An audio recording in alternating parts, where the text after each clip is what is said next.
மிகவும் சோம்பேறியும் குறும்புக்காரனுமான பூனை அதன் வீட்டில் உள்ள பொருட்களை கலைத்து போட்டு தலையணை மீது படுத்து உறங்குகிறது.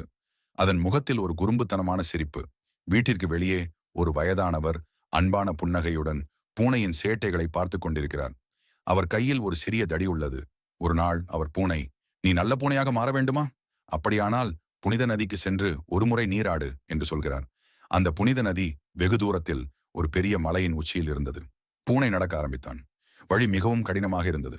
பாறைகளும் முட்களும் நிறைந்திருந்தது. போகும் வழியில் பூனை ஒரு காயப்பட்ட முயலை பார்த்தான். முதலில் அவனை கண்டுகொள்ளாமல் போக நினைத்தான். ஆனால் அவனுக்கு இரக்கமாக இருந்தது.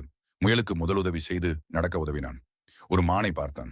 பூனை அந்த ஆற்றிலிருந்து தண்ணீர் எடுத்து வந்து மானுக்கு கொடுத்தான். இப்படியே ஒவ்வொரு உதவி செய்யும் போதும் அவன் மனதில் ஒரு நல்ல மாற்றம் ஏற்பட்டது. அவனுடைய குறும்புத்தனம் கொஞ்சம் கொஞ்சமாக குறைந்தது. கடைசியாக பூனை அந்த புனித நதியை அடைந்தான்.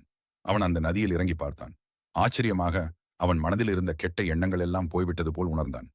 புனித நதியின் மகிமை அவனுடைய நல்ல செயல்களாலேயே வந்துவிட்டது. இப்போது அவன் யாரையும் தொந்தரவு செய்யவில்லை. எல்லோருக்கும் உதவி செய்து நல்ல பிள்ளையாக வாழ்ந்தான்.